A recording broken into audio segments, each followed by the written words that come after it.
우드하우스의 책으로 할 거예요. 책이 이렇게 두꺼운데 너무 놀라지 마시고, 우드하우스 책이 우리나라에 나온 게 이게 유일하고 이렇게 이런 책이 출판되어 있어서 너무너무 감사합니다. 그래서 저도 사실은 잘 몰랐었는데 다른 책을 읽다 보면 이 우드하우스라는 이름이 참 많이 나와서 도대체 누구야?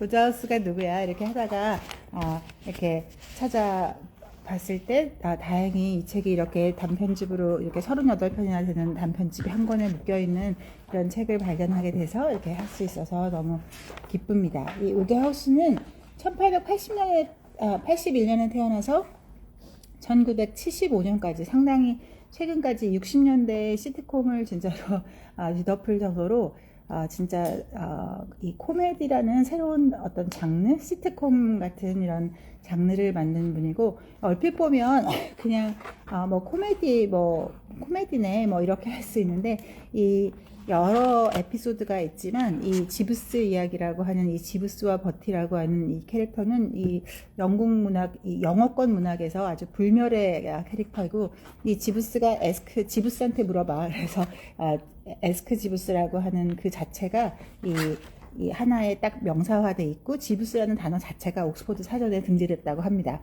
이 사람의 그레이트 팬들을 보면 우리 조지 오웰이나 리차드 도킨스 이런 사람들이 정말 일생에 걸쳐서 가장 존경하는 사람으로 뽑았던 사람이 이 우드하우스고, 이 우드하우스 정말 영국인이 가장 좋아하고 영국 여왕의 어머니도 가장 사랑했던, 영국 사람들이 좋아하는 거를 넘어 정말 진심으로 존경하고, 어떻게 이럴 수가, 이렇게 천재가 있을 수 있나라고 하는 그런 거고, 이게 보면 정말 장난기가 가득하거든요. 이분이 어렸을 때 이제 뭐 홍콩에 부모님과 떨어져서 살고, 그래서 얼핏 보면 굉장히 또 그 구태의연한 또 뭐 상처받은 그 내면 아이 이런 거 갖기 싫은데, 이 사람은 정말 놀라울 만큼 아주 평생 본인의 어떤 학창 시절이나 이런 것도 아주 천국 같다고 이렇게 기억할 만큼 똑같은 어떤 상황을 굉장히 평생을 다르게 봤던 상황이고, 이분이 정말 놀라운 건 21살 때 이분도 경제적으로 꼭 좋지만 했던 건 아니거든요. 경제적으로 어려워서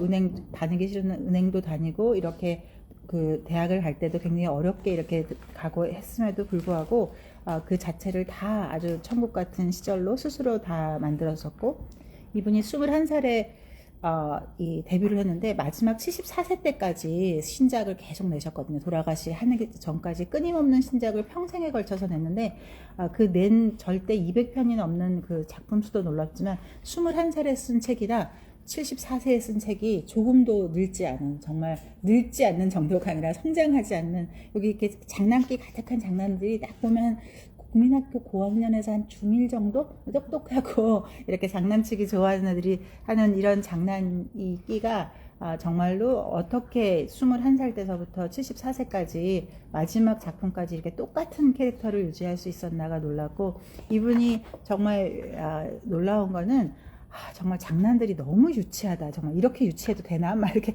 이런 유치한 장난을 쓰는데, 그 사이사이에 있는 어떤 표현법이나 어떤 관찰력, 그리고 어떤 은유, 그리고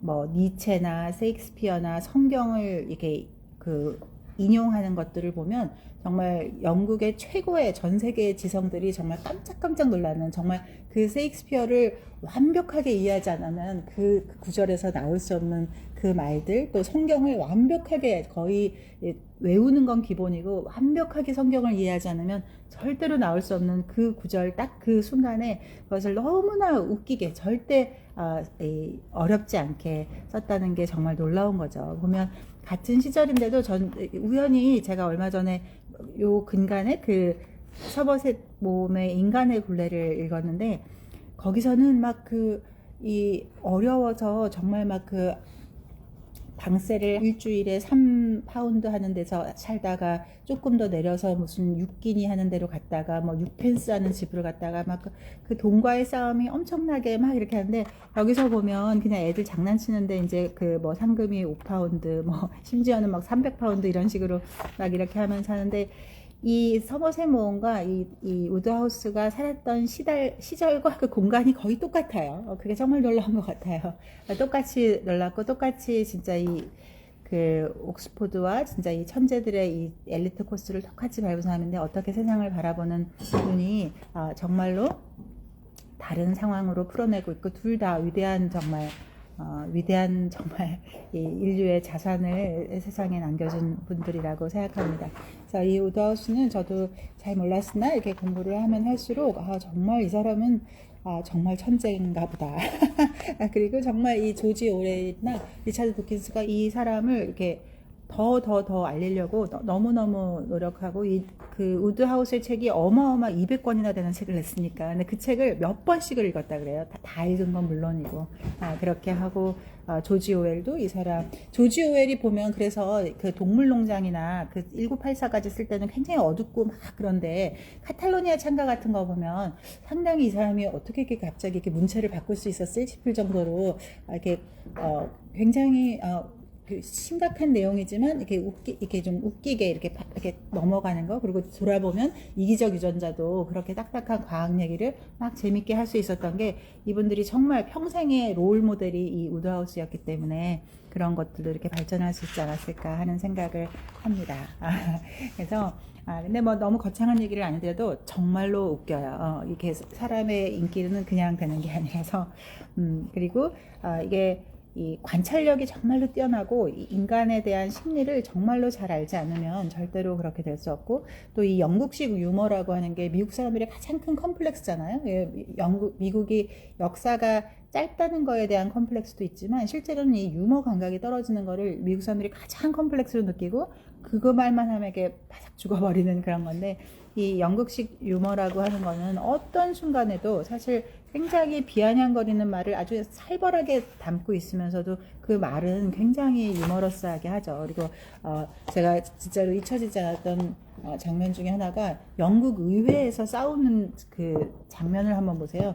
우리는 막 국회에서 이렇게 막 소리 지르고 막 이렇게 하는데 이 영국 의회는 그 챔버 방도 굉장히 조그맣고 그 조그만 방에 상하원 의원들이 전부 다 들어가서 조금만 늦게 오면 그 다 벤치처럼 되어 있고 이런 체어도 아니고 전부 다 이렇게 벤치처럼 되어 있는 의자에 타닥타닥 상원 하원 여야당이 붙어서 이 정치 공방을 할 때 정말 너무너무 우스워요. 코미디를 방불할 정도로 너무너무 웃기는 말을 하는데 그게 정말 상대방 당의 그 정책을 신랄하게 이렇게 꼬집는 건데 그러면 그거를 받고 이 반대편 당이 막 울그럭하르락 죽일 놈 살릴 놈 하는 게 전혀 아니고 또 똑같이 정말 너무나 웃긴 코미디 같은 말들을 하는데 정말 그렇게 신랄하게 KO패를 매겼다고 이렇게 승리감에 도취되어 있는 반대편 당수를 아주 완벽하게 깨버리는 근데 그때 더 놀라운 건 이 당수들 2명만 이렇게 훌륭한 지적 유의를 하고 있나 그러면 그렇지 않고 그 뒤에 양쪽에 그야말로 백군 천군처럼 여당 야당 이렇게 앉아있는 양쪽의 그 상하원들의 어떤 유머 코드가 정확히 똑같은 순간에 똑같이 빵빵 터지고 똑같이 야유하면서 정말로 어떻게 이렇게 저렇게 저런 유머는 어떻게 훈련이 되어 있으면 저 정도의 유머 감각을 그 챔버에 있는 사람들이 똑같이 공유할 수 있을까 그게 참 오랜 세월 되게 신기했었는데 진짜 이런 그 우드하우스 같은 사람들에 의해서 더 이렇게 완성되고 또 진짜 우드하우스를 평생 읽는다고 하니까 그런 최고의 지성인들이 그런 것들이 부러웠습니다. 정말로 영어 문학의 큰 자산인 것 같아요. 여기서 이 지부스라고 하는 사람이 집사죠. 우리 옛날에 남아있는 나날 노벨문학상 했던 거기서의 집사는 버틀러라 그래서 모든 집안의 대소사를 관장하는 거예요. 우리 옛날로 치면은 상궁 같은 이런 그래서 모든 집안 행사, 음식, 뭐 이 인테리어, 익스테리어, 뭐 모든 이제 행사를 하는 게 버틀러라고 하는 거고 이 지부스의 역할은 발레라고 해서 우리 그 전에 볼테르의 칸디드나 그 돈키호테에서 보면 종자라고 하는 그것이 이 발레고요. 개인 비서라고 생각하시면 됩니다. 좀 더 똑똑한 사람들이어야 되고 지적인 대화가 가능하고 이렇게 문제를 같이 해결해낼 수 있는 그런 이제 개인 비서라고 생각하시면 됩니다. 그래서 이 지부스라고 하는 그 사람들이 다 로망이죠. 내일을 이렇게 다 해결해주고, 그리고 굉장히 상대방을 굉장히 골탕 먹이면서도 결코 악하지 않은 그런 것들을 하는 것 같아요. 여기에 책이 엄청나게 보여도 이 시리즈가 있거든요. 이분이 이 지부스 시리즈도 젊었을 때 이렇게 달랑 만들고 끝 이게 아니고, 이 지부스 시리즈를 죽는 날까지도, 거의 돌아가시기 직전까지도 새로운 에피소드가 계속 여기에 더 첨가되고, 또 이 드론스 클럽이라고 하는 것도 이제 어찌 보면 로타리 클럽 같은 건데, 이 드론스 클럽에서 일어나는 에피소드들도 이제 많은 얘기들이 여기에 있는 것보다도 더 많이 있고, 또 멀리너 이야기라고 해서 이제 멀리너라는 사람이 있는 그런 에피소드. 그러니까 지금의 어떤 현대 그 시트콤의 그런 거를 한 것 같아요. 뭐 프렌즈 그러면 프렌즈 시즌 1, 시즌 2 해서 매번의 에피소드가 있듯이 그런 식으로 되어 있습니다. 그리고 유크리즈라는 사람을 주인공으로 해서 하는 거, 그리고 엠스워드 경 이야기 전 정말 너무 재밌었어요. 엠스워드 경 나중에 짧으니까 나중에 혹시 못 읽으시면 뒤에 엠스워드 경 이야기는 한번 읽어보시면 좋고, 뒤에 골프 이야기도 골프에 관련된 일인데, 혹시 주변에 골프 좋아하시는 분들 있으면 골프 이야기도 골프장에서 생기는 여러 에피소드인데 정말로 재미있습니다. 하지만 이 사람의 정말 평생에 200권의 책 중에서 가장 유명한 시리즈인 이 지부스 이야기를 오늘 읽기만 하셔도 굉장히 이런 식으로 상황을 보는구나 하는 거를 보시면 좋을 것 같아요. 그래서 이때가 그래서 사람들이 이게 너무 환상 아니에요? 이게 환상 소설이 들어가야 되는 거 아니냐? 너무 비현실적이고 이게 세상에서 가능한가? 그랬는데, 실제로는 제가 어젯밤에 카톡방에도 올렸지만 실제로 이분이 이 1차 대전 일어나기 1915년 그때 이제 첫 작품을 냈는데, 자기가 어렸을 때 런던에 그런 상황을 사실은 자기는 굉장히 많이 보면서 자랐었다. 근데 이제 1차 대전이 끝나면서 영국의 모든 상황들이 이제 바뀌었지만, 1차 대전이 일어나기 전까지는 자기가 이렇게 흔히 봤던 모습을 이렇게 쓴 것이다, 이렇게 하고 있습니다. 그리고 그래서 보면 이 결코 밉지 않은, 그러니까 굉장히 어떤 이 귀족적인 어떤 에티켓이나 그런 교양에 대해서 아주 자부심이 있으면서도 정말 신랄하게 깨는 근데 깨는데 너무나 러블리하게 깨요. 이렇게 막 비아냥거리면서 이렇게 깨는 게 아니라 너무나 러블리하게 깨는 거를 이렇게 볼 수가 있습니다. 그래서 뭐를 말해줘야 될지 모르겠지. 그냥 막 이렇게 애들 또 장난치는 얘기네. 애들 또 골탕 먹이고 또 뭐 사랑에 빠졌다고 죽고 살고 하다가 또 뭐 딴 여자한테 하고, 근데 절대로 여기서는 막 허구 헛날 사랑에 빠졌다는 그런 에피소드들이 많지만 너무나 우스꽝스럽기만 하지, 그렇게 뭐 이렇게 섹스나 이런 것들은 전혀 없고 굉장히 진짜 러블리한 얘기로 이렇게 됩니다. 그래서 여기 뭐 어디를 할 거 없이 되게 유치한 장난들이 정말 정말 피터팬보다 제가 보기엔 훨씬 더 동심인 것 같아요. 피터팬은 사실 그렇게 동심이 아니거든요. 이 지부스에서 있는 이 버티 같은 사람은 정말 이 동화 속에서 사는 것 같은 성장하지 않은 사람들의 어떤 모습을 보여주는 것 같고, 두 번째 에피소드 같은 경우에 뭐 지부스와 초대받지 않은 손님 이런 데서도 맨 처음에 보면 이게 되게 웃긴 얘기잖아요. 근데도 처음에 보면 딱 이렇게 나옵니다. 절대적인 확신은 없지만 최고의 기분으로 만반의 준비가 갖추고 있을 때 운명의 여신이 슬금슬금 뒤로 다가와서 뒤통수를 친다는 말을 한 사람은 아마 셰익스피어였을 것이다. 셰익스피어가 아니라도 그에 못지않게 머리가 좋은 사람이 있었다. 이렇게 하면서 이렇게 얘기를 하고, 막 이렇게 너무너무 진짜 애들 장난치고도 너무 심한 거 아니야? 막 뭐 내무장관 이런 아주 어르신들을 완전히 골탕 먹이는 그런 얘기들이 너무너무 재미있어요. 근데 그렇게 골탕 먹이고 또 반성을 하냐? 그렇지가 않고 그 뒤에 굉장히 철학적인 말들이 이렇게 라임이 쫙 가는데, 어떻게 이 우스꽝스러운 장면에서 저렇게 통찰력 있는 철학 같은 말이 나올까 싶고, 사실 모든 동서양의 철학의 궁극의 목표는 유머잖아요. 뭐 도교고 하여간 모든 그 절대 지성의 최고의 정점이 유머라는 것은 동서양에서 똑같이 이제 다 어떤 절대 진리로 하는 건데, 아무나 도달할 수 없는 그런 것을 사실 이분은 진짜 해내시는 것 같아요.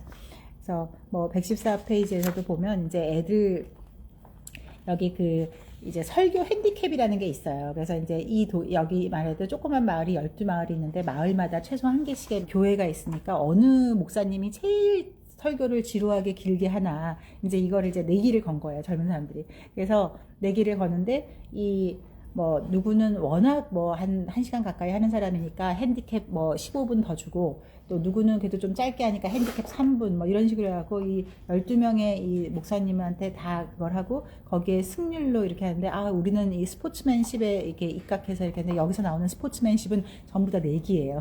그래서 어찌 보면 그 호모 루덴스에서 사실 스포츠가 다 그 내기에서 시작한 것인데 그걸 아주 입각해서 이게 합니다. 그래서 만사를 다 이렇게 내기로 하는데, 그 내기가 이렇게 막 나쁜 내기가 아니고 정말 재밌고, 그 내기에 이기기 위해서 온갖 지혜와 노력과 이런 것들이 다 됩니다. 그래서 이걸 하는데, 목사님들이 이제 어떻게 설교하나 이런 것들도 굉장히 재미있는데, 114페이지에서 보면은 요즘처럼 들뜬 시대에는 말일세 우스터 목사님이 말했다. 연단에서 짧게 말하는 것을 시골 신도들조차 더 좋아하는 것 같아. 대도시에 사는 사람들보다는 참을성이 없이 항상 바삐 움직이는 생활의 영향을 덜 받은 것 같은데도 짧은 걸 좋아한다. 이렇게 그리고 설교가 밝고 시식하고 직설적이어야 해야 돼.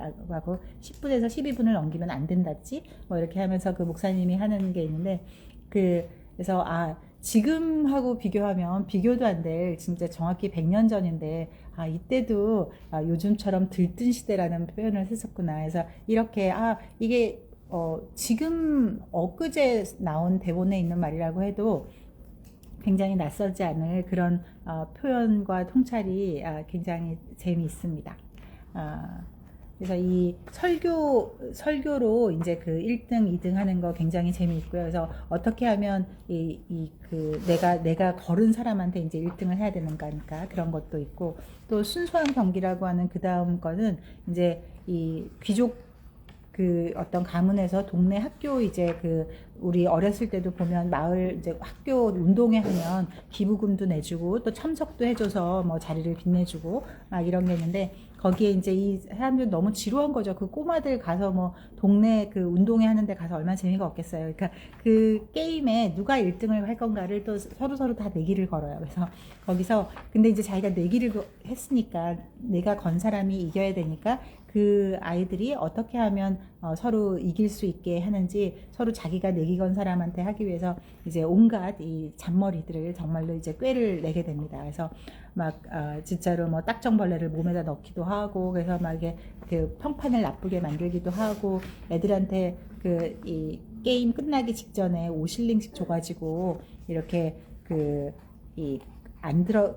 결승선에 안 들어가면 이렇게 돈을 주겠다고 해서 이게 경쟁자들을 다 무력화시키기도 하고, 뭐 별의별 것들이 다 있습니다. 그리고 여기서도 내기를 할 때 먼저 갈 사람한테 이제 담합을 시켜가지고 이거를 이제 망치는데, 147페이지에서도 보면은 결국 이 사람들이 엄청나게 이제 졌다, 내기에 졌다, 이제 큰일 났다, 망했다 이렇게 하고 있는데, 여기서 목사님이 너무나 비보를 알려주겠다면서 우리 인간의 본성에 대한 믿음을 이렇게 흔들거리게 하는 이런 불행한 사태가 일어난 거에 대해서 너무나 개탄스럽다라고 슬픈 그 낙관 그 슬픔을 표현하면서 내가 세상을 너무나 낙관적으로 봤었다고 이제 이 목사님이 얘기하시면서, 이게 애들한테 그렇게 장난질을 쳐가지고 이걸 이제 다 탈락이 돼서 결국은 뜻밖의 애가 이제 1등을 하는데, 그것 때문에 이 주인공이 큰 돈을 따게 되는 거죠. 그래서 이런 식의 진짜 이 아이들 같은 그런 것들이 많이 있습니다. 그리고 또 막 맨 첫 번째 이렇게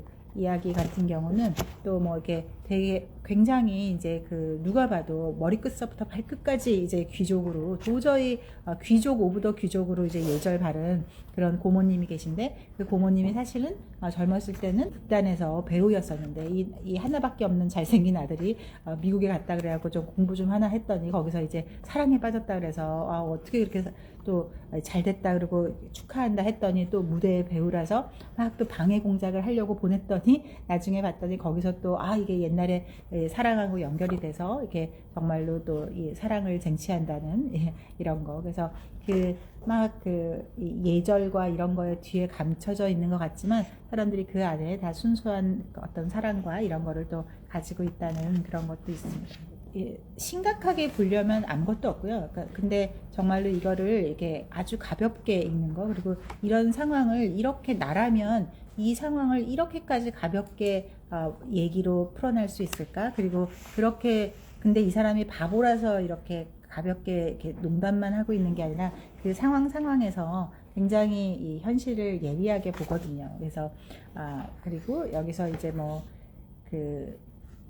이 주인과 시키는 사람 이런 거에서 대도시의 터치 이런 거에서 184페이지 이렇게 보시면 뭐 내가 이제 여기서 보면 사람들이 야, 지부스가 너무 똑똑하니까 너는 지부스한테 그냥 휘둘리는 것 같다. 지부스가 너를 그냥 들었다 놨다 하는 것 같고 자기가 생각해도 그런 것 같긴 한데 그래도 지부스는 정말 100만 명에 한 명 나올까 말까 한 천재다. 그래서 지부스 덕택에 항상 이제 어떤 공경을 빠져나오고 이렇게 하는데 그렇게 되면 이제 어떤 시종의 노예가 된다. 그래서 그렇게 시종의 노예가 돼서 사는 사람들 내가 너무 많이 봤기 때문에 우리 왜 위대한 유산 할 때도 그 아이가 키워줬던 그 가정교사 집에 가보면 아주 잘 사는 귀족은 아니지만 그 시종들이 그 집 주인이라고 시종들이 제일 좋은 거 먹고 윗사람들은 항상 이렇게 빠듯하게 살고 막 그런 것들을 이렇게 볼 수 있는데 여기서도 얼마나 많은 집들이 시종들의 노예로 사는지 이렇게 해서 내가 그럼 이제 그 자리를 제대로 알려주어야겠어 이렇게 하면서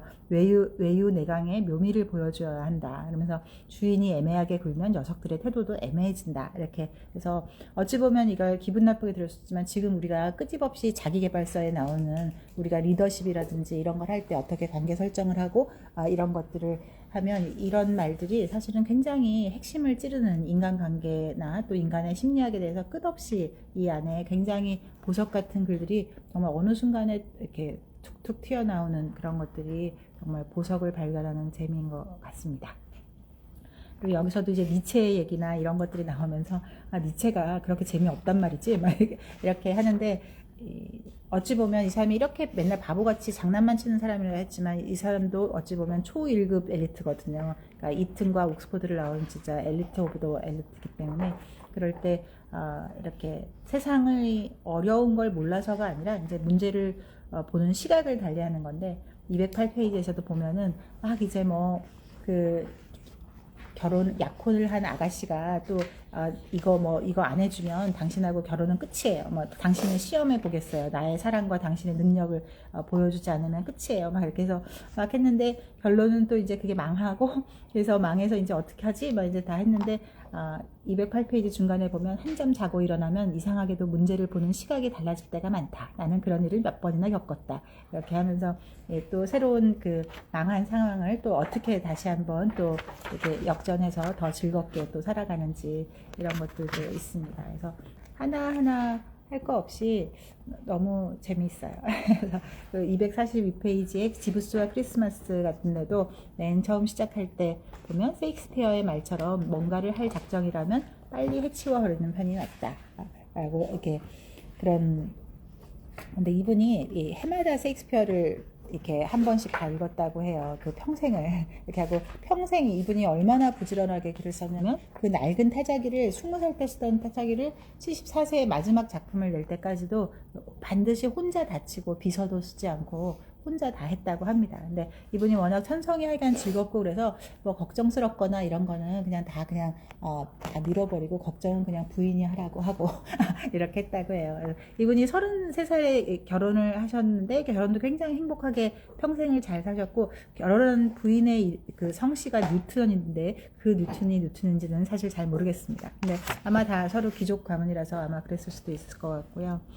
재밌는 이제 이렇게 아이들 장난 같은 내기들을 굉장히 많이 하기 때문에 그 내기에서 어떻게 사람들이 반응하고 그런지도 굉장히 재밌었어요. 그래서 278페이지도 보면 상대가 올바르게 군다면 나는 절대 규칙을 어기지 않지만 상대가 부정한 수단을 부리기 시작한다면 나는 거기에 맞춰서 게임을 할 줄 안단 말이지. 그러면서 이 착한 아이 컨테스트라고 해서 이 너무너무 말썽꾸러기인 아이들이 이제 집집마다 있잖아요. 그래서 사촌, 육촌, 이제 어디서 이제 고모나 이모가 초대해서 우리 집에서 놀러 가렴이라고 해도 그 꼬마들이 무서워가지고 못 가는데 그 꼬마들이 너무 끔찍하게 장난꾸러기들이기 때문에 근데 어느 날 이제 어떤 어른 한 분이 이제 본인도 와보니까 초대받아가지고 와보니까 애들이 너무 많으니까 놀래가지고 어떻게 하지 하다가 5파운드를 내고 착한 아이한테 5파운드를 주겠다고 한 거예요. 그랬더니 세상에 그 악마 같던 정말 그 인간의 탈을 쓴 악마라고 생각했던 그 꼬마들이 어찌나 그 돈에 눈이 멀어서 다 착한 일들을 하는지, 애들이 너무 돈을 밝혀서 큰일 났다 막 어른들이 막 이제 걱정을 하면서, 근데 결국은 나중에 다 알고 보니까 그게 돈에 눈이 멀어서가 아니고 사랑에 그 눈이 멀어서 한 거였었는데, 사랑이 다 뭐 그레타 가르보라든지 그 영화에서 봤던 사람들이 이제 그 여신화하면서 내가 그레타 가르보를 좋아하려면 내가 착한 일을 해야지 막 이런 것들을 하는 게 너무나 그 재미있어요. 그리고 뭐 그래서 막 그 너무나 좌절돼서 이거 그럼 우리가 내기에 졌네, 저놈이 이겼네, 막 그 꼬마를 상대로 막 그런 그 원한감을 갖는 것도 너무너무 코믹하고, 그래서 져서 너무 실망스러울 때도 295페이지 중간에 보면 그렇다면 내가 할 수 있는 일은 어깨를 똑바로 펴고 피할 수 없는 일은 받아들이는 것뿐. 그렇습니다, 주인님. 그러니까 프랑스 혁명 때 사형수 호송차에 오르는 귀족들과 비슷하지 않나? 이렇게 하면서 여전히 태연히 미소를 지으면서 뻣뻣하게 굳은 윗입술을 하는 그런 모습을 이렇게 묘사하는 것도 굉장히 재미있어요. 그래서 우리가 보통은 내가 좀 이렇게 허술해 보이면 그 바보라고 취급당하지 않을까 하는 어떤 항상 그 조바심 그런 것이 있는데, 이분은 정말 과감하게 그런 것들이 그걸 모두 다 던져도 하나도 위태로워 보이지 않는 그런 단단함이 너무너무 이렇게 부럽고, 또 하지만 정말 조금만 이 글을 읽어보면 이 사람이 얼마나 고전과 성경과 이런 문학에 정말 거의 최고 수준의 지성에 있는 사람만이 이거를 쓸 수 있는 글인지를 이렇게 우리가 보기에도 보이는데, 그 영어권으로 이 책을 진짜 읽는 사람들은 얼마나 말로 다 할 수 없는 존경감이 나올까 하는 생각을 했습니다. 그래서 맨 301페이지 같은 경우도 재밌어요. 뭐 이렇게 해서 그 휴가 갔던 지부스 다시 불러내서 이렇게 막 도움을 받고 다시 해결을 하고 막 이렇게 하는데, 그럼 이제 다시 휴가 떠나게 이렇게 하면서 그 휴가를 떠날 때도 이제 그러면 자네는 또다시 위대한 한 걸음을 내디뎌 다정함과 빛을 확실히 퍼뜨렸어, 이렇게 하면서 이렇게 어찌 보면 이 장난이 성공했을 뿐인데 그런 거에도 정말 이렇게 이런 아름다운 말을 쓸 수 있다는 게 너무너무 신기했습니다. 그래서 여기 이게 가장 이 사람의 유명한 그 지부스와 버티의 그 캐릭터를 만든 그 시리즈고요. 그래서 이게 코미디물로도 이렇게 60년대 말에 이렇게 많이 나왔었고, 또 드론스 클럽, 그리고 이 멀리너 이야기, 그 골프 이야기, 이런 것들이 다 있습니다. 그래서 이 뒤에 진짜 이 두 편밖에 없는 그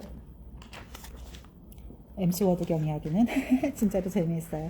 나 진짜 재밌지 않은 이야기가 없고, 그냥 이렇게 저도 그래서 이게 황우울제라 그래서 저도 어느 날 진짜 막 좀 기운이 빠지고 뭐 진짜 좀 너무 시리에 빠지고 이런 날 진짜 아무 생각 없이 이걸 이렇게 했다 보면 처음 읽을 때는 이 바보 같은 애기들 같은 얘기를 내가 왜 읽고 있나 싶은데, 정말 그 순간에 빵빵 터지는 이 사람의 정말 생각도 못한 그런 펀치라인을 보면 이게 왜 정말 그 우울증 치료제인지, 그리고 이 글을 쓴 이 저자에 대한 한없는 경외심이, 왜 사람이 경외심만큼 이 슬픔을 치료하는 게 없다잖아요. 그래서 정말 슬플 때는 너무 슬픔을 참지 말고 울음을 우는 것이 굉장히 우리 이제 어떤 호르몬적으로 굉장히 좋고, 근데 사실은 그렇게 감동받을 영화도 없고 슬플 영화를 내가 또 어떻게 찾아, 그거 찾는 게 더 스트레스고 할 때 어떤 경외감이 일어나는 장면을 본다든가 그런 느낌을 느낄 때 사람은 가장 큰 카타르시스와 약간 심리적으로 큰 보상을 받는다고 하는데, 진짜로 이 책을 읽으면서 이 작가에게 느끼는 경외감 이런 것도 느낄 수 있어서 좋았습니다. 그래서 이 뒤에 맨 마지막 페이지 그 옹기니의 말에서도 우드하우스의 세계는 순진하고 태평하다. 그래서 이 우드하우스가 항상 이들은 아직 그 에덴에 있다. 그러니까 그냥 에덴 동산에 사는 사람들처럼 그렇게 악하지 않고 이렇게 즐겁고 이런 것들을 정말로 좋아했던 것 같습니다. 그래서 그런 것들이 오히려 장수의 비결이 되지 않았을까 해서, 어찌 보면 동화 같은 세계, 이 세상에는 존재한 적이 없는 세계를 만들었다라고 오히려 비평도 하지만 실제로 많은 사람들에게 큰 위안과 기쁨을 주는 책인 것 같습니다. 그래서 뭐 두꺼워 보여도 이 책 한 권밖에 없어서 그런데 이 책의 어느 한 에피소드들을 읽으시면 정말로 큰 위안을 얻으실 거라 믿습니다.